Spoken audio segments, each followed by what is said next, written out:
Pertama kali kasus itu muncul kekecewaan. Kalau aku pribadi ya, secara personal muncul kekecewaan gitu.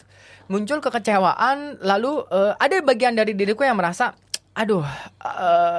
kok bisa ya orang ini sebegitunya gitu, tidak berpikir panjang, sebegitunya melakukan kejahatan ini istilahnya. Tetapi berikutnya yang membuat aku marah adalah bagaimana dunia ini menerima, atau dunia gereja Indonesia menerima ini sebagai ini hal biasa. Please jangan digede-gedein. Tetapi kalau urusan selangkangan, itu dosa yang besar sekali. Tetapi dosa moral ini itu tidak apa-apa kalau dilakukan oleh dia. Tapi kalau dosa selangkangan, kalau progresif, langsung salah pokoknya. Universalisme keselamatan, kita harus hakimi dia. Kita harus betul-betul tuntut dia sampai salibkan dia. Tapi begitu plagiarisme ini, di mana dia betul-betul melakukan hal yang salah secara tertulis, jangan. What's wrong with you? What's wrong with you people? Bagaimana kalau kerohanian kita menjadi sangat rumit, sehingga buah-buah yang kita hasilkan itu adalah hasil dari kerohanian yang sangat rumit, di mana tidak pernah kita mengakui dan tidak pernah kita mencari pertolongannya pada Tuhan. And that is the biggest problem. Itu menjadi sangat masalah banget loh. Karena apa? Karena orang akan pikir bahwa apapun yang kita lakukan itu gak masalah. Apapun yang kita lakukan itu bisa dimahami. Apapun yang kita lakukan atau hamba Tuhan yang lakukan adalah bahwa gak apa-apa, jangan sentuh orang yang diurapi. Sehingga gereja itu memang membutuhkan pertobatan. Gereja butuh bertobat. Betul.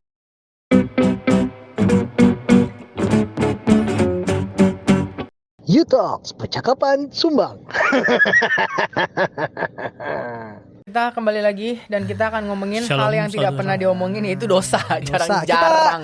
Kita adalah orang-orang yang ingin ngomong tentang dosa. Karena apa? Karena jarang banget kita ngomong tentang dosa. Selama ini karena kita pikir dosa itu udah pasti. Enggak, selama ini kita orang-orang berpikir kita yang berdosa karena kita terlalu progresif. Orang-orang pikir kita tuh nggak pernah ngomong tentang dosa, nggak pernah ngomong karena tentang kita correction. Iya. Hari ini kita akan correction, kita akan rebuke semua hal-hal dan menawan hati nurani kita kepada Kristus. Nah, but in true RLC Vision kita nggak akan ngomongin dosa yang betul-betul ya. Semua orang sudah tahu itu dosa lah. Kita ngomongin hal-hal yang sebenarnya dosa tapi tidak pernah dianggap sebagai dosa dan harus dikembalikan sebagai dosa. Iya, betul. Jadi apa yang nggak kelihatan dosa padahal dosa. Ayo. Kelihatan dosa. Apa yang nggak kelihatan dosa padahal dosa? Padahal dosa. Malas, contoh. Plagiat. Gue lagi berpikir itu berapa lama dia kuat untuk tidak mengucapkan satu kata itu. Gue udah mulai pelan-pelan banget loh dari malas. Ternyata 1 menit pertama sudah keluar itu. Langsung masuk kita kepada topik utama. Jadi kita sedang dihebohkan ya, dunia teologi Indonesia sedang dihebohkan oleh kasus plagiat. Yang sayangnya dilakukan oleh nama-nama yang sebenarnya disayangkan sekali untuk melakukan karena namanya sudah cukup besar, begitulah ya. Orangnya juga besar. Dan sangat direspek orang ini dalam dunia gereja dan satu lagi sangat direspek dalam dunia akademisi perteologian gitu. Dan sepertinya kasus ini mencuat, merebak tapi tidak ada penyelesaian. Seperti hilang begitu saja, dianggap selesai begitu saja. Dan yang lebih parah dianggap tidak dosa, tidak dianggap sebagai dosa, tidak perlu ditegur, tidak perlu ada sanksi, dua-duanya dilepaskan begitu saja. Mari anggap ini sebagai sebuah kesalahan yang honest mistake and let bygone be bygone. But should us let this bygone be bygone? Spirit of ghosting. Ternyata ada juga di gereja. Orang Kristen jago banget. Oke, jadi kita salah satunya itu yang ingin kita angkat, tetapi bukan itu. Apa maksudnya adalah kita nggak satu poin. Bukan poin itu adalah manifestasinya. Oke, kita mau cari rootsnya. Itu kan fruit, ya kan? Ya, betul, itu kan buahnya. Itu kan sesuatu yang terjadi. Kita pengen tahu nih sebenarnya rootsnya apa sih, akarnya apa sih, sampai seseorang bisa melakukan apa yang dia lakukan. Ya. Nah, gitu. Kalau dari segi akademisi, teman-teman ini nih yang wajah-wajahnya sangat wajah akademik ini, gitu ya. Tentunya mereka tidak mereka akan mengatakan bahwa yang namanya plagiarisme adalah hal yang salah, dosa. keluarkan saja, jangan tahan, keluarkan. Itu tadi wajahnya itu aja mau disensor loh sebenarnya tuh. Belum lagi kata-katanya gitu. Tak mampu saya mengucapkan betapa kacaunya itu. Gitu ya. Jadi kita mau melihat bahwa ini adalah satu contoh kasus Tetapi ada begitu banyak contoh kasus, kita mundur sebulan deh ya, kita mundur beberapa minggu sebelum hal ini gitu. Sesuatu keteladanan yang kita ngomong berbanding terbalik nih ya, kita berbanding terbalik tentang satu keteladanan yang justru diekspos cuma sehari 2 hari, abis itu dianggap hilang juga. Tentang apa masalahnya? Paus Fransiskus yang waktu itu datang pakai jam tangan, harganya 175.000 ya, gitu ya. Gitu. Sedangkan kalau misalnya kita lihat di Instagram gitu kan, ramai tuh akun-akun itu tentang orang yang hamba-hamba Tuhan yang punya jam tangan tuh yang puluhan juta bahkan ratusan juta gitu kan. Dan again bahwa hal-hal ini kita mau kategorikannya seperti apa sih gitu. Kita mau ngomong bahwa ini dosa atau enggak sih sebenarnya? Gitu, atau emang ya ini emang gaya hidup gua kali ya gitu kan gitu, sehingga sesuatu kita pengen tahu bahwa bagaimana sih kita memposisikan diri kita tentang dosa. Bagaimana apa yang jemaat-jemaat itu harapkan dari kita, dan bagaimana kita menjadi contoh teladan di dalam kehidupan. Oke, siapa yang mau mulai duluan? Mulai dari kasus apa dulu nih? Ya, plagiarisme dulu boleh lah. Oke. Jadi kasus plagiarisme ini merebak tanpa perlu saya sebut orangnya gitu ya. Di mana ada seseorang, siapa sih? Sudahlah ya. Coba ntar gitu ya. Itu ya. Yang sangat direspek gitu dan sayangnya melakukan plagiasi. Dia copy paste, bukan lagi mencontek. Mencontek adalah satu hal. Mencontek adalah mengambil jawaban, mengubah dengan bahasa sendiri atau mengambil beberapa bagian. Tapi kalau dia kopas 100% cuma judulnya yang diganti, itu plagiat yang kami tuh dari dunia akademisi teologi S1, S2 teologi gitulah ya. Dan maksudnya plagiat itu, kasus plagiat itu bukan sering lah, tapi pernah terjadi beberapa kali di mahasiswa teologi.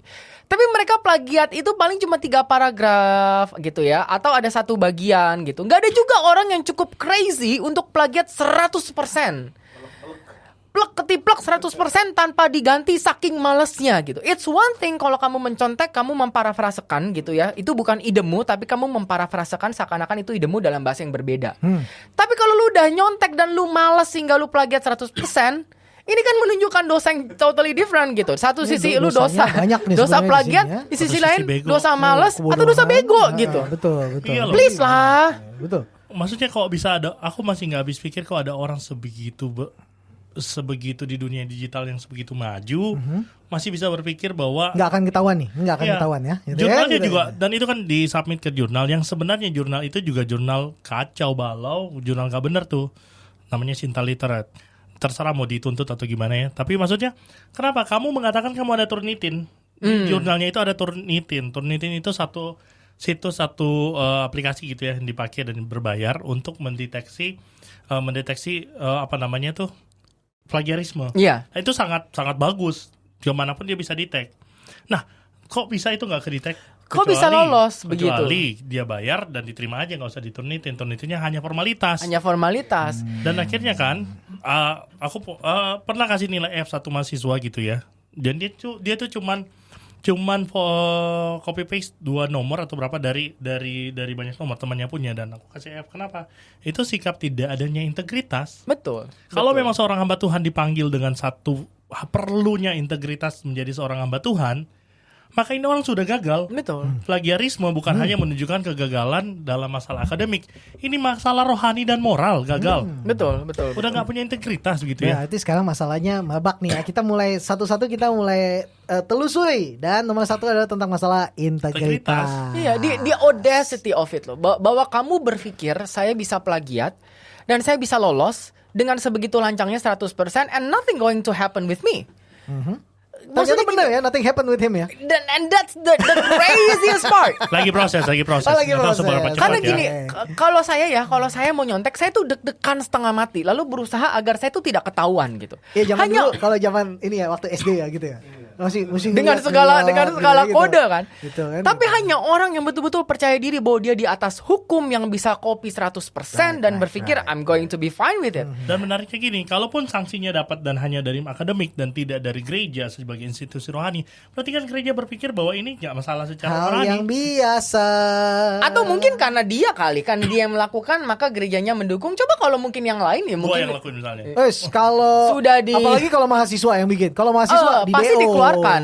gitu ya. Untuk menunjukkan betapa berintegritasnya kampus itu atau gereja itu. Kami mendapati dan kami menjaga integritas. Tetapi begitu dia, tidak. Tidak. Kampus siapa? Dan maksudnya begini loh, dan plagiarisme ini bukan cuma terjadi dalam tulisan gitu. Karena sebelumnya kita juga sempat dikagetkan sama khotbah yang 100% plagiat. Ada beberapa lagi khotbah Dan khotbah lu bukannya pernah diplagiat? Emang pernah? Kalau pernah diplagiasi kan? Nah, maksudnya gini. Ini kan untuk syarat kelulusan ya dipakai. Dan landingnya ya institusi yang mana memberikan gelar si hamba Tuhan ini belum ada sikap apa-apa nih. Belum ada sikap apa-apa. Masa kita harus tunggu viral? Iya, janganlah begitu ya. Dan menarik kayak gini. Aku tuh kemarin beberapa hari lalu ada yang nanya. Karena kan aku posting ya kesalahannya. Aku jarang posting jelekin orang langsung gitu ya. Posting masalah ini. Terus ada yang nanya, kenapa sih kamu harus besar-besarkin masalah ini? Terus aku berpikir gini, nanya balik. Kenapa kamu berpikir ini tidak masalah besar? Iya, ini masalah biasa. Dan itu jadi gini. Pertama kali kasus itu muncul kekecewaan. Kalau aku pribadi ya, secara personal muncul kekecewaan gitu. Muncul kekecewaan, lalu ada bagian dari diriku yang merasa, aduh, kok bisa ya orang ini sebegitunya gitu, tidak berpikir panjang, sebegitunya melakukan kejahatan ini istilahnya. Tetapi berikutnya yang membuat aku marah adalah bagaimana dunia ini menerima, atau dunia gereja Indonesia menerima ini sebagai ini hal biasa. Please jangan digede-gedein. Tetapi kalau urusan selangkangan, itu dosa yang besar sekali. Tetapi dosa moral ini itu tidak apa-apa kalau dilakukan oleh dia. Tapi kalau dosa selangkangan, kalau progresif, langsung salah pokoknya. Universalisme keselamatan, kita harus hakimi dia. Kita harus betul-betul tuntut dia sampai salibkan dia. Tapi begitu plagiarisme ini, di mana dia betul-betul melakukan hal yang salah secara tertulis, jangan. What's wrong with you? What's wrong with you people?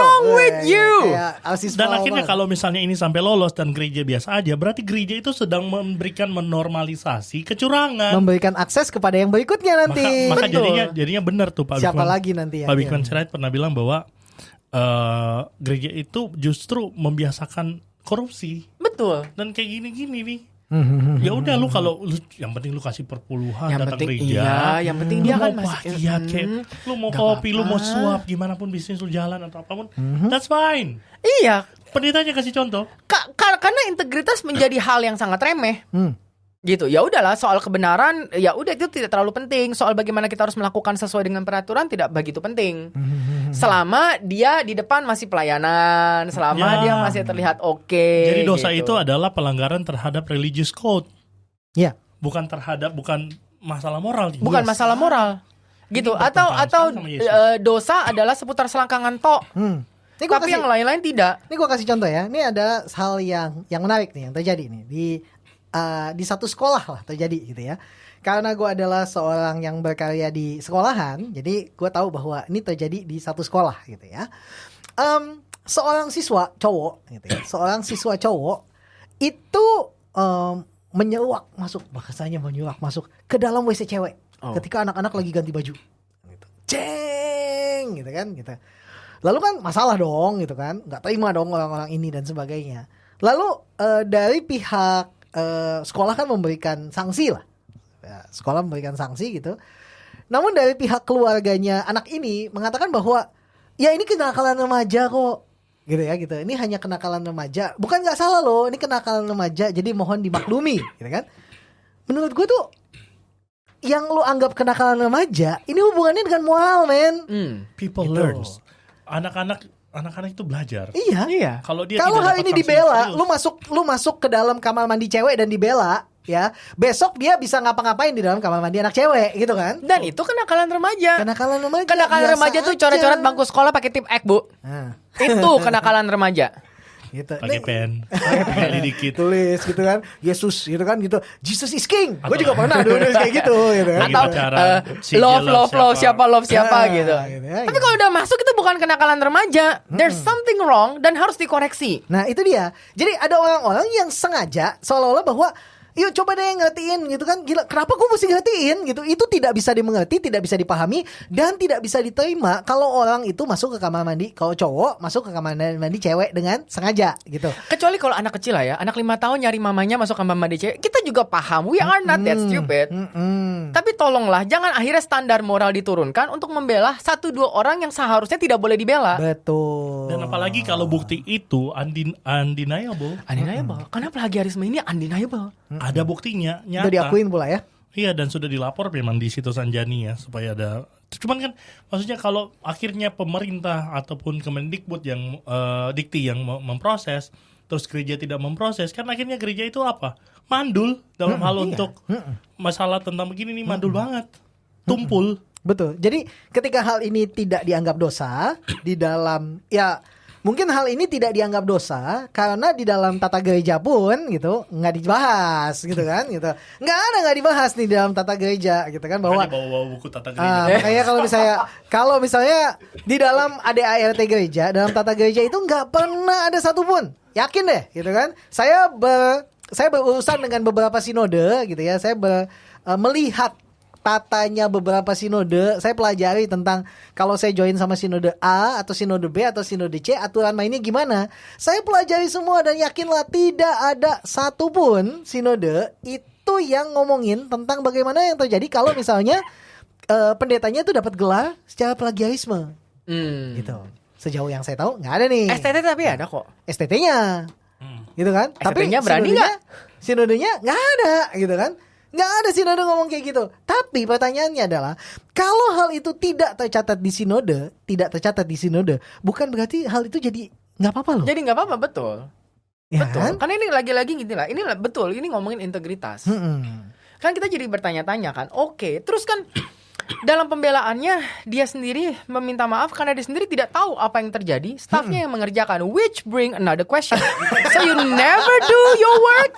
Dan kalau Jadi kamu begitu, gak pernah tulis apapun tugasmu. Jadi jangan-jangan disertasimu. Wait a minute, how can you don't know? apa bedanya sama plagiarisme? Dia punya think tank, man. Apa bedanya sama plagiarisme tuh? Iya, berarti dalam pembelaan dia sedang reveal sesuatu yang lebih besar. Iya. Lalu kan dia mencatut nama orang lain. Dan orang lain itu yang dicatut juga berkata hal yang sama. I don't know. How can you don't know? Iya, bagaimana kamu bisa nggak tahu? Tapi kalau nggak Hey, ketahuan plagiarisme, pasti kan BKD-nya diterima kan, beban Iya. kerja dosen, kreditnya buat naik pangkat. Maka ini ginilah. Maka ini menjadi dosa karena ketahuan. Coba kalau nggak Iya, ketahuan. betul. Dan akhirnya semua pada cuci tangan. Saya suka dulu teman kita Josh dulu bilangnya gini bahwa semua orang kudus sebelum terendus gitu. Atau kata-kata Calontong, Apa tuh? semua nggak ada koruptor. Koruptor itu adalah orang yang ketahuan korupsi. Orang Kalau yang ketahuan apa? Pejabat.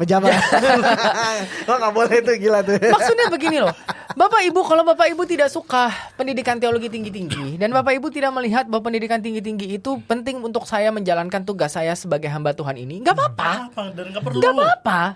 Ya nggak perlu juga Anda kemakan gengsi Sampai dan harus doktor, harus PhD dengan cara curang seperti itu. Staf Anda yang mengerjakan segalanya, lalu staf Anda mungkin blunder, lalu copy paste dan Anda tidak tahu, which bring another. Ya, pokoknya Double aneh copy lah. paste. Ya, double copy paste. Double copy paste. Ya. Copy paste Dan dari staffnya tuh ngeselin banget ya. Lu dibayar buat itu dan lu nyolong lah gitu ya. Kasihan lah. Waduh. Parah banget staffnya ini membuat mencemarkan nama hamba Tuhannya. Iya itu staffnya tuh ngaco banget. Dan sekarang kan gini, yang fenomena yang agak lucu terjadi lagi adalah sudah ada di dalam kolom komentar. Ya. Dalam kolom komentar yang dimarahin adalah si penulis pertama. Kenapa lu gembar-gemborin? Jadinya kena nih si pendeta besar ini. Lah, Bapak Ibu dia korban. Dia korban tapi dia harus menanggung. Kenapa dia jadi pelaku?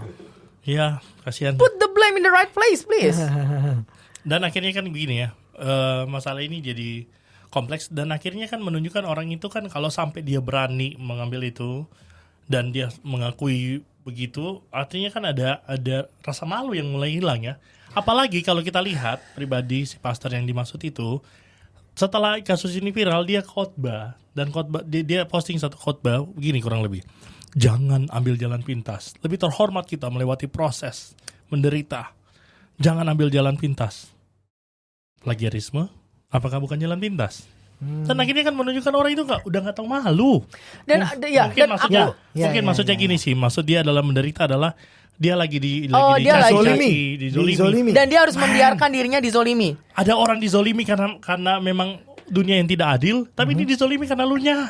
Iya, Anda sedang menuai apa yang Anda tabur. Betul. Jangan berasa seperti martir. Betul. Dan aku rasa itu menjadi sebuah betul kata Vinky. Ini menjadi sebuah alusi kepada dosa yang lebih besar, yaitu hilangnya malu. Bahwa Anda Udah bisa masalah integritas tadi gitu ya, hilangnya Udah rasa malu sekarang nih. itu menjadi dosa yang lebih Kan besar. kemarin kita lihat ya, misalnya Kominfo ya, maaf agak sedikit tua politik. Ada kasus kebocoran data, tapi stay aja di Korea. Ada masalah Pejabat mundurkan mundur. diri. Pejabat Karena dia mundur, merasa dia- betul. itu tanggung jawab dia. Itu ada budaya malu. Kita nggak ada. Nggak ada. Kalau saya jadi hamba Tuhan ini, Nggak ada. ini bisa dipegang gitu ya. One day kalau misalnya saya ketahuan plagiarisme one day, aku akan mundur dari pastor karena Oh, sudah iya. tidak berintegritas. Dia kita Oke. pensiunkan. Pensiunkan. Ditulis Dan ya. Kita Ditulis yakin ya. kita bertiga juga Catat. sama. Oke ya. Ya, Catat. justru itu loh, hilangnya rasa malu ini seakan-akan dosa menjadi the new normal. Mengambil jalan pintas the new normal itu justru privilege, itu justru grace of God, itu justru favor of God. Kalau nggak ketahuan tuh favor ya. Favor ketika hamba Tuhan ini betul-betul pintu dibukakan oleh Tuhan, di mana saya tidak perlu belajar, saya tidak perlu menulis, dan saya dapat gelar. Yes. Kalau ketahuan itu namanya salib. Ya. Kalau nggak ketahuan namanya grace of God, kalau ketahuan namanya salib gitu ya. Dan itu Dan selalu punya alasan loh. Alasan dan membela diri dan alasan iya, dan selalu put the blame into others. Ya. Kepada staffnya lah, kepada siapanya lah. dan lebih kesal lagi Iya. adalah jemaat gereja yang masih menganggap ini ya Nggak usah disentuh. Nggak usah dibesar-besarin deh. Iya, Ini iya. jangan menjamah Oh, iya. orang yang diurapi. Ya kan? Kembali lagi kita kayak muter di situ ya gitu ya. Maka gitu. sebenarnya doktrin itu berhasil. Doktrin bahwa hamba Tuhan itu sama dengan near God, jadi tidak boleh dikritik tuh berhasil loh. Kita tuh betul-betul gereja Indonesia sudah harus bertobat. Kita sudah mengkultuskan hamba Tuhan ke level dia bisa melakukan kesalahan yang obvious, and we cannot touch them. Ini menjadi dosa yang ketiga gitu ya. Yeah, what's wrong with us? What's wrong with us? dosa yang ketiga. Ini dosa yang ketiga nih. Betul. Menjadikan diri sebagai Tuhan dan dijadikan Tuhan Oleh jemaat. oleh jemaat.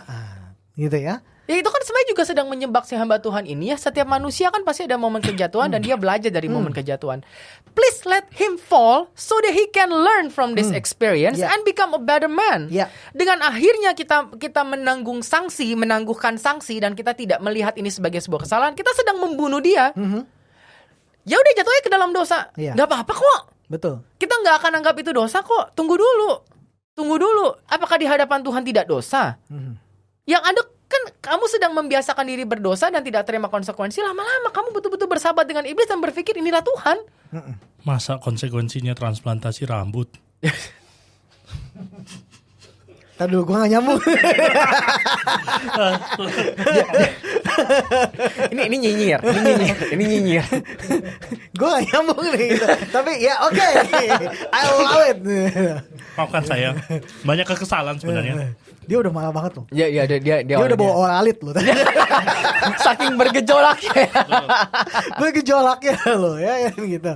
Gitu. Nah hal-hal ini tapi ini menjadi satu masalah ketika segala sesuatunya tuh kayak akar masalahnya pun menjadi sangat rumit di bawah. Iya, betul Gitu ya. sekali. Betul. Bagaimana kalau kerohanian kita menjadi sangat rumit sehingga buah-buah yang kita hasilkan itu adalah hasil dari kerohanian yang sangat rumit, di mana tidak pernah kita mengakui dan tidak pernah kita mencari pertolongannya pada Tuhan. And that is the biggest problem. Itu menjadi sangat masalah banget loh. Karena apa? Karena orang akan pikir bahwa apapun yang kita lakukan itu gak masalah. Apapun yang kita lakukan itu bisa dimahami.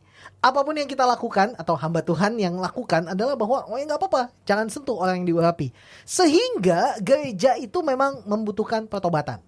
Iya. Gereja butuh bertobat. Betul. Maka masalah ini bukan hanya menjadi masalah si pendeta itu, tapi menunjukkan, mengekspos kepada kita bahwa gereja kita sedang menormalisasi. Betul. Atau Asalkan jangan-jangan dia melakukan. kalau kita balik sangat jadi bahwa akhirnya kayak spiral kan. Si pendeta mungkin menanamkan hal itu, tapi gereja pun akhirnya menyanjung pendeta sampai akhirnya si pendeta jadi produk dari gereja yang mengkultuskan dia sendiri betul-betul percaya I'm above the law. Yes. Jadi siapa yang salah? Gereja yang kasih makan penyakit atau si hamba Tuhan itu? Betul. Dan another one adalah kalau kita bisa lihat, yaitu masalah misalnya bukan hanya itu sih, bukan hanya masalah plagiat. Oh ya, bukan masalah itu. Ini cuma fruitnya. Ya, Betul, ada. misalnya masalah adalah pendeta yang hidupnya begitu megah, tapi jemaatnya kelaparan misalnya gitu ya. Iya. Atau full timernya digaji hanya UMR, bukannya merendahkan UMR, tapi maksudnya kalau sampai Di bawah pendetanya UMR, gaji- men, di bawah UMR. Iya, di Banyak bawah yang UMR. gereja Men, hamba Tuhan gaji full timer UMR tuh udah puji Tuhan. loh. Iya, UMR itu puji Tuhan loh. Untuk Banyak bisa yang di beli- bawah UMR. Dan itu di gereja di Jakarta loh, Pak, Bu.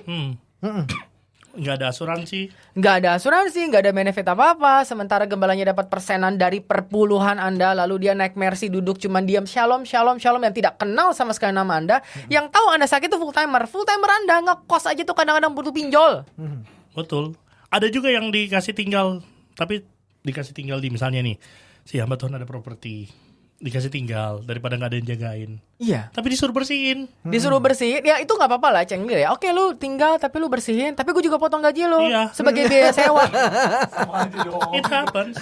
Gitu-gitu terjadi. Dan itu lumrah loh. Kalau Bapak Ibu jemaat, kalau Bapak Ibu tidak tahu, itu lumrah. Percayalah kepada kami yang pernah jadi full timer. Dan kami sangat bergaul dengan banyak sekali full timer di gereja. Please, tanya aja deh full timer gerejamu. Tanya aja bagaimana kesejahteraannya. Tapi biasanya kalau full timernya itu masih bucin sama pendetanya, dia nggak akan bilang. Biasanya ada masa di mana bucin itu ambruk. Ketika dia sadar ternyata gue dihianati gitu ya. Dan ini kan jadi salah satu buah dari akar dosa yang disebut tidak tahu malu itu. Bagaimana pendetanya merasa it's fine, bahwa saya bisa naik Mercy, rumah saya gedong, villa di Bali lagi dibangun, jam tangan gue Patek Philippe, tapi full timer gue naik bajai. Ada satu jemaat gue yang sebenarnya rumah sakit tapi tidak bisa bayar, dan gak apa-apa, this is favor of God. Gue sudah bayar harga dulu ketika gue masih mahasiswa, dan sekarang Tuhan memberkati gue. Entar juga lu dapat giliran berkat. Lihat aja gue sebagai inspirasi, maka gue akan beli more Mercy lagi, dan sekarang Ferrari supaya lebih menginspirasi lo. Dan by the way, maafkan saya sedikit memotong. Ini boleh nggak ditaruhin satu link YouTube apa supaya komennya ada referensi yang mau dikomen nih. Nah, ada satu komentar di YouTube yang nanti diputarin ya gitu ya. Kalau gereja sekarang yang dilihat adalah pendeta mewah, pendeta hedon, pendeta ini. Kalau menurut saya itu adalah sebuah naratif dan stigma yang coba ditanamkan supaya gereja dimiskinkan. Maksudnya kenapa gereja dimiskinkan? Bagaimana nanti gereja kasih makan misionaris? Bagaimana nanti bayar listrik? Bagaimana nanti sewa maintenance gedung? Bagaimana nanti mau ada pembangunan gereja lain? Kalau misalnya naratifnya, gue malas kasih ke gereja nanti dimakan sama pendetanya. Malas gue kasih ke gereja nanti pendetanya atur buat sahamnya dia atau ininya dia. Kalau naratif itu terus digaungkan, ya gereja lama-lama bukan cuma akan dimiskinkan, tetapi Injil yang menjadi hati dari gereja itu ya nggak akan berjalan. Kalau for me gini, lah dia udah melayani berapa tahun? Kalau dia pakai kayak misalnya for me, aku dari gereja ada gaji, ada tunjangan. Tetapi ada juga aku pelayanan melayani orang-orang. Aku pelayanan misalnya ke politikus yang istrinya sakit, wakil ketua partai gitu. Aku melayani dia, tiba-tiba sembuh gitu. Nah, dia kasih dia kasih uang atau kasih jam atau kasih tanda terima kasih. What should I do with it? Oke. Jadi komentarnya begini, ketika ada satu orang yang bicara tentang satu podcaster lah ya yang bicara bahwa ya masa lu hedon, dan akhirnya dia membela narasi itu dengan mengatakan bahwa mengatakan pendeta itu hedon, pendeta itu begini begitu, itu memiskinkan gereja. Maka pembelaannya ya memiskinkan gereja. Bagaimana Injil bisa bergerak kalau gereja nggak ada duit? Pertanyaannya gereja toh bukan hamba Tuhan ya. Bukan hamba Tuhan ya. Dan wajar, hidup wajar itu harus menjadi logika publik seharusnya. Betul. Dalam arti bahwa kita saja tidak suka melihat pejabat yang hidupnya semena-mena. Kita semua nggak suka ketika ada seorang yang sangat terkenal, orang publik gitu ya, naik jet pergi ke Amerika. Kita nggak suka ketika pejabat dengan gayanya besar. Tapi kenapa kita biasa aja kalau pendeta begitu? Ya kan? Justru maksudnya ketika kalau pendeta Anda tidak mengambil persenan perpuluhan sebanyak itu sampai dia bisa beli Patek Philippe, penginjilan justru makin jalan. Betul. Dan ini apapun ya, mau itu lukisan kayak yang katanya mahal ataupun itu barang yang dipakai, artinya itu semua problematik gitu ya. Maka kalau kita melihat dosa di sini harus dipahami sebagai orientasi hidup, orientasinya saya. Ketika orientasinya saya, maka ada orang yang pelayanan, Saudara CJ komputernya hebat nih, kunci Alphard gitu kan. oh, gua berkat nih. Berkat Tuhan, masa ditolak? Masa ditolak? Iya. Men, Paus aja jual loh. Iya. Paus itu jual loh Lamborghini yang dikasih. Karena dia satu kesadaran. Dia tahu bahwa ini gak wajar buat seorang hamba Tuhan. Prinsipnya begitu ya. Gak wajar sehingga dilelang dan diberikan uangnya kepada orang-orang yang membutuhkan. Kenapa tidak? Ya udah kalau terima, kenapa gak lelang? Karena pembelaan hamba Tuhan itu adalah barang itu kan dikasih. Dikasih. Iya, barang itu dikasih. Masa gua tolak? Tidak ditolak, terima. Lalu jual saja, membagikan kepada orang miskin. Kalau Paus naik Lamborghini emang nggak lucu sih ya gitu ya gitu ya. Kayaknya sampai kapan pun juga nggak lucu gitu ya. But anyway beginilah. Lucu, justru lucu. Lucu ya betul ya gitu ya. Tapi kan gini, ketika Paus datang ke Indonesia, semua orang tuh sudah punya pikiran yang sama. Kalaupun dia dijemput naik mobil mewah, kalaupun jam tangannya ketahuan Patek Philippe, everybody will stay calm. Ya, dia Paus. Iya. Dia setidaknya dia dijemput sama mobil kenegaraan lah. Gitu Iya. Kan? Karena waktu Yohanes Paulus kedua tahun 89 kalau nggak salah datang, itu gue nonton loh, gue datang di ini di Halim tuh gue ikut yang dada-dada. Waktu itu gue masih kelas 3 SD kalau nggak salah gitu ya. Waktu itu dan mobilnya mobil kenegaraan semua Volvo gitu kan. Gitu. Dan sebenarnya itu kan menjadi hal yang wajar ya, karena memang Wajar, dia tamu negara. kenegaraan. Tapi ketika dia tuh kepala memilih, negara loh, dia iya. kepala negara Vatikan loh. Betul. Tapi dan dia itu kan maksudnya kalau kita kan gembala sidang ada banyak gereja Protestan, tapi kan hanya ada satu gereja Katolik, maka seluruh gereja Katolik di dunia cuma dia doang kepalanya. Begitu kan? Ya wajar lah kalau dia diperlakukan. Tapi ketika dia memilih untuk merendahkan diri naik kijang, itu kan speaks volume tentang bagaimana seharusnya hamba Tuhan hidup sewajarnya. Betul. Gitu, karena kalau dia mau pamer kekayaan dia bisa, but what for? Kita tidak dipanggil buat itu. Saya hamba Tuhan, bukan pengusaha. Ya kalau gue pengusaha direktur apa salahnya? Nggak salah pak. Tapi Nggak Anda ada yang pendeta. salah, nggak ada yang salah loh. Tapi Anda hamba Tuhan gitu. Tidakkah ada gugatan hati nuranimu bahwa Yesusmu adalah rabi pejalan kaki dan kamu bisa makan di restoran mewah pakai Patek Philippe dan berpikir, oh ini adalah berkat dari rabi pejalan kaki buat saya supaya saya mewah. Habisin 10 juta buat makan itu steak. Ya bagaimana caranya Anda membenarkan hal itu? Injil apa yang Anda baca? Tuhan yang mana yang sedang Anda tiru? Dan Anda merasa itu wajar? Dan jemaat merasa itu wajar. Aduh celaka banget. Dan jemaat berpikir memang harus begitu. Itu display dari Da- kemuliaan Tuhan. Dan yang lucunya adalah jemaat yang merasa wajar itu adalah jemaat yang biasanya nggak punya duit. Atau jangan-jangan itu impian mereka. Iya gitu mungkin Mereka- gitu ya. Ada Iya, jangan-jangan karena mereka tidak bisa menghidupinya, ya sudah, yang penting Iya, pastor. yang penting pastor saya bisa. Gitu Dan kan, seolah-olah mereka cukup. Heeh. Padahal mereka ya justru lebih butuh gitu. Akhirnya ini kan bukan hanya masalah dosa yang terus berlanjut, tapi ketololan yang terus menerus. Ditanamkan Dibiasakan. seperti itu. Makin ngomongin makin sedih hati saya. Dan gusar. dibela-bela, dan Makin sakit selalu perut. ada pembelaan, selalu ada pembelaan. Oh ini narasinya jahat, narasinya cuman ya itu tadi tuh, narasinya untuk memiskinkan gereja. Bertobatlah, Bukan, justru bertobatlah. untuk memperkaya gereja. Betul. Dan tolonglah ya, tidak naik Alphard kan bukan berarti Anda tidak naik mobil. Tidak pakai Patek Philippe bukan berarti Anda nggak tahu jam. Nih ya, nanti kalau mau lihat hubungannya Patek Philippe dengan apa yang baik gitu ya, di podcast yang abis ini. Jangan kemana-mana gitu ya. Kita akan ngomong nih tentang seru nih gitu kan, gitu tentang hal ini. Dan beginilah, kita tuh bertiga tuh akhirnya panas hati karena kita saat itulah lahir dari cinta kami kepada gereja, lahir dari cinta kami akan this calling. God call us together in this gitu. Kita tuh kasihan sebenarnya ya. Iya, Iya kasihan loh sama orang-orang tuh ya. Come on man gitu. Coba buka mata hati telinga dan mata hati pikiran, matamu, pikiran, hati, telinga gitu. Coba dipikirkan gitu ya bahwa there is something that is fundamentally wrong in this case gitu ya. Dan ini terus dilakukan karena ini dianggap normal. It's not. It's not normal. Dan hal-hal yang berpikir bahwa ini adalah hal yang normal, well, it's not. Stop normalisasi itu. Iya, dan dampaknya kepada penginjilan, dampaknya kepada orang non-Kristen melihat gereja Kristen, itu masif banget. How can you believe that this religion is true? It worship money. Ini adalah agama yang sangat menyembah kemewahan, menyembah jabatan, gitu, menyembah tidak punya integritas diloloskan. How can I trust this religion? Dan kalau kita memikirkan, kita jadi malu hati sendiri sebagai orang Kristen. We cannot let this going on and on. Yang katanya si Hans Urs von Balthasar yang bilang ya bahwa the number one cause of atheism itu adalah ketika this unbelieving world see, gitu kan, gitu. Apa yang dilakukan orang Kristen adalah unbelievable. This unbelieving world melihat apa yang dilakukan oleh orang Kristen tuh unbelievable, gitu. Betul. Makanya aneh sekali ketika dunia itu sudah menjunjung nilai-nilai moralitas, nilai-nilai Bahkan etika, kemanusiaan gitu. Tapi gereja justru kehilangan itu loh. Iya. Dan membungkus itu dengan atas nama Tuhan. Betul. Apakah Tuhan sih perusak nilai kemanusiaan? Tahu nggak? Betul. Kalau dipikir-pikir gini ya.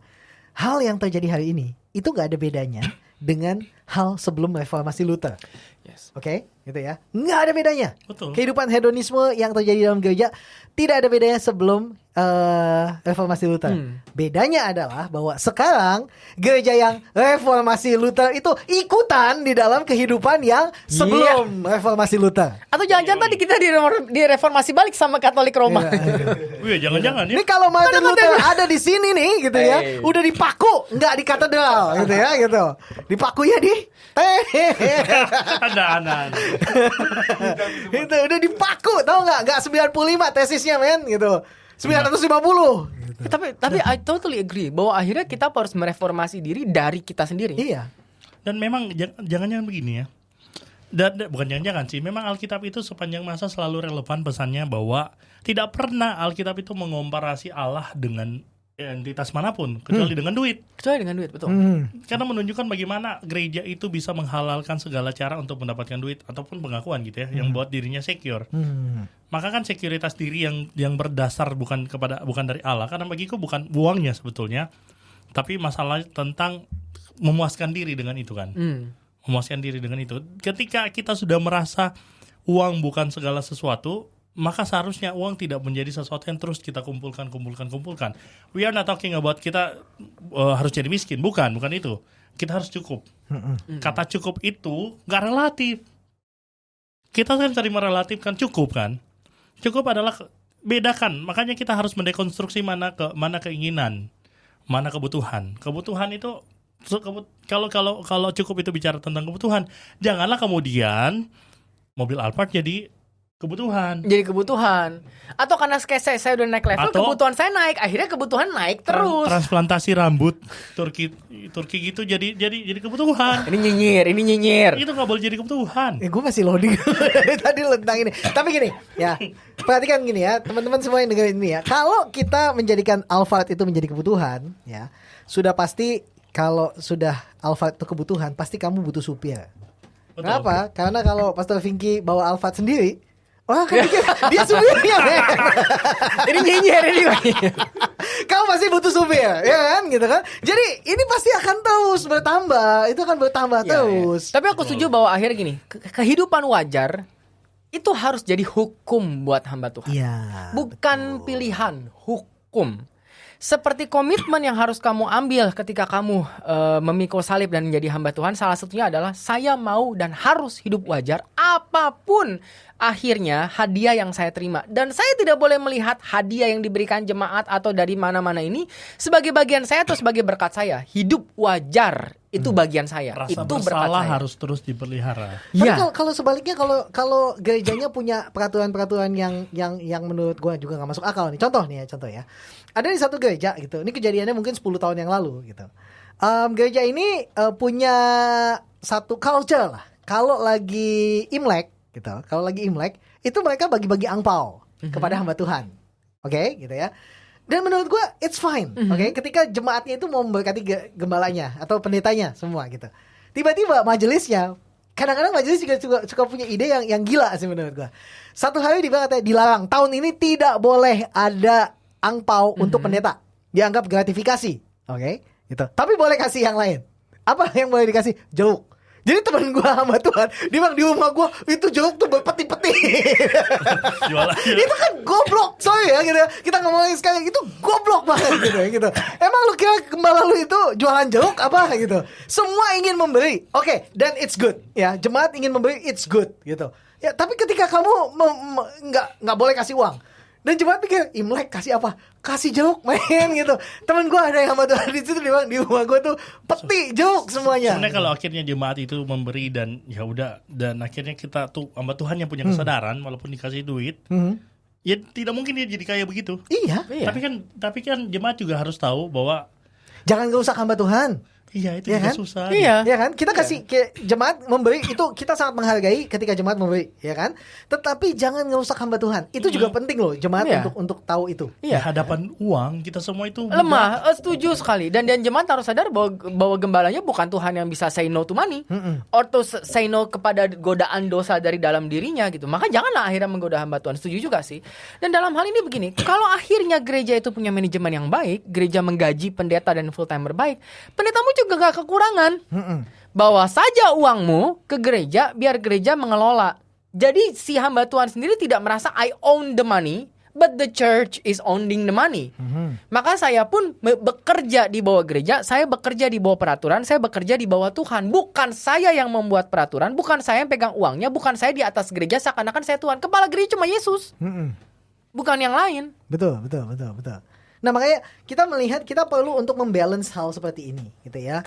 Buat jemaat-jemaat yang sangat murah hati, jangan ngerusak pendetamu gitu ya. Jangan ngerusak pendetamu. Kadang-kadang ada tuh jemaat-jemaat yang emang pengen ngerusak aja buat pendetanya yang diberikan a taste of glory gitu kan. Gitu mungkin pendetanya belum pernah nih gitu kan, kasih gitu kan. worldly glory. Dan akhirnya pendetanya yang tadinya nggak pernah taste that, ketika sudah taste that itu jadi ketagihan. Ya kan gitu kan. Nah, it's going to be a problem. It's going to be a problem. It's going to be a problem. Makanya saya pikir surat pastoralnya Rasul Paulus pada Timotius itu kan mengatakan bahwa asal ada makanan dan pakaian cukuplah. Gitu kan gitu. Akal dari segala kejahatan adalah cinta uang gitu kan. Karena gimana pun juga saya tahu bahwa uang tidak memiliki sifat, dia menunjukkan sifat orang yang menggunakannya. Tetapi yang menarik adalah apa yang Jacques Ellul bilang. Jacques Ellul bilang bahwa somehow and some way uang itu memiliki kekuatan untuk mencondongkan hati kita pada dosa. Gitu. Uang itu punya kekuatan yang nggak bisa terjelaskan. Gitu. Dia bisa mencondongkan hati kita kepada apa yang jelek. Gitu. Jadi uang, kekuasaan, Ya, si 3 itulah cinta harta hal tahta. yang bisa gitu. membuat kita tuh merasa bahwa kita tuh bisa secure karena itu. Itu semua bisa menjadi Ya berhala baru betul. hal baru. makanya kita nggak menggantungkan kita butuh uang. Kita bersyukur kalau kita punya uang. LLC itu kaya banget. Kan gitu. Keuangan kita lebih dari 3 miliar. Budget tahunan kita itu sekitar 50 juta dolar. Tapi jadi berkurang karena gue udah bangun. Di mimpi doang. Gitu ya. Tapi yang penting gini bahwa ketika orang memberi dengan sukacita and it's good gitu ya. Kita cuma ingin agar pendeta-pendeta hamba Tuhan please jaga hati nuranimu gitu ya. Jagalah hatimu dengan segala kebijaksanaan karena dari sana terlihatlah cara kamu hidup. Jangan Kan gitu. diwajarkan. Jangan Jangan diwajarkan. Dan akhirnya kalau kita tarik lebih jauh, akhirnya gini, kita harus mendekonstruksi konsep berkat sama dengan uang. Itu harus kita rombak jauh-jauh dan buang jauh-jauh. Dan kalau kita lebih berani, kita harus mendekonstruksi haruskah gereja jadi mega. Karena gereja mega jadi jebakan baru. We cannot talk about none other than money kalau gereja butuh uang sebanyak itu for running it. Kita tuh udah hitungannya kita udah mega belum ya? Kita udah hitungan mega belum? Megabytes. Tapi ya itu kan jadi sebuah jebakan baru ya. Ketika akhirnya untuk running it every year you need bermiliar-miliar gitu. Ya mau nggak mau kamu harus ngomongin uang, mau nggak mau kamu harus ngomongin perpuluhan dan itu menjadi menjebakmu sendiri. Harusnya keuangan gereja itu lebih banyak habis untuk misi. Betul. Bukan untuk makanya dengerin yang pemeliharaan podcast gedung. abis ini nih. Kita ngomong misi nih Aneh. ya. Pemeliharaan gedung itu aneh banget. Betul Harus sekali. beli LED segala macam. Dan kita udah pernah ngomongin itulah, but I think we need to stop normalizing. Terutama di gereja kota besar kayak Jakarta, kita harus mulai berhenti berpikir namanya gereja itu harus di mall, harus mega, itu baru gereja. Stop, it's not. Itu jadi sebuah kesalahan, itu jadi sebuah jebakan. Asetmu menjadi liabilitasmu itu kalau Iya. kayak gitu. Iya. Gitu ya. Jadi jangan hati-hati. Aset itu bisa jadi liabilitas apalagi ketika satu hari nanti ketika kamu mati anakmu nggak bisa sehebat kamu untuk bisa menutupi cost-nya. Ini loh teman gue ada kerja di kantor asuransi yang benar-benar bagian aset besar. Dia bilang katanya ada klien-klien itu yang dia bilang makanya teman gue yang asuransi yang back office yang buat nanganin klien besar dia bilang gini. Lu kalau belum ketemu sama orang yang punya Nokia dikaretin, lu belum ketemu orang kaya dia bilang gitu. Dan orang ini nih kaya banget gitu ya. Dan orang ini bilang gini, saya ini udah tua, bentar lagi saya pasti mati, dia bilang gitu. Dan saya punya aset, dia bilang ketika balik nama aja, aset saya itu pasti butuh duit yang wow. Oke? Terus dia bilang gini, dan saya nggak yakin bahwa anak saya bisa. Anak saya udah saya bilang bisnis aja, dia nggak mau. Dia mau kerja.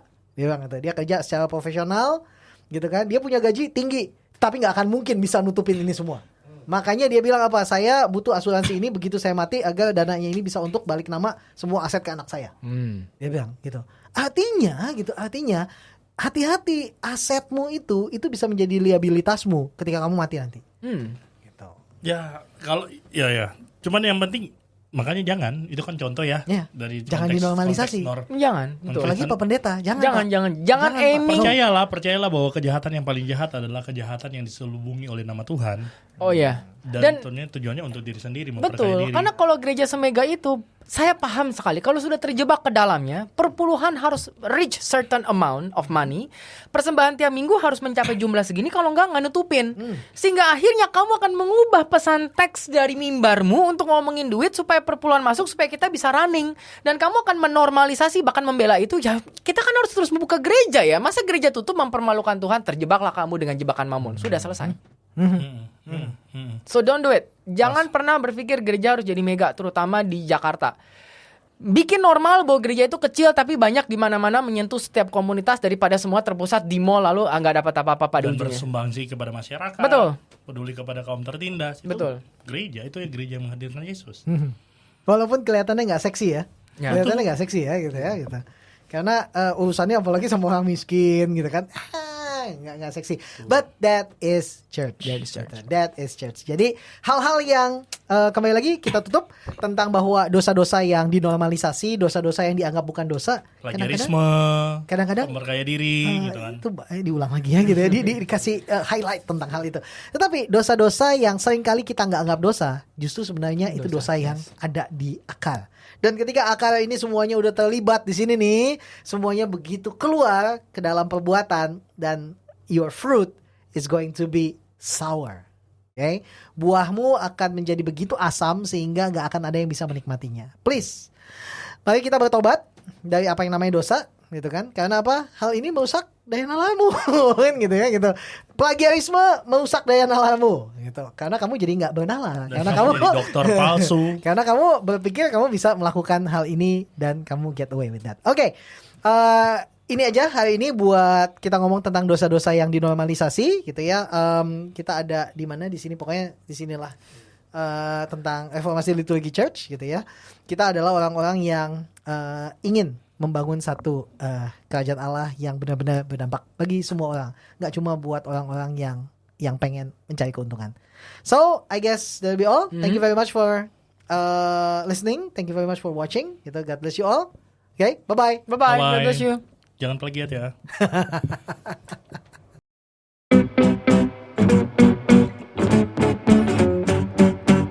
You Talks, percakapan sumbang.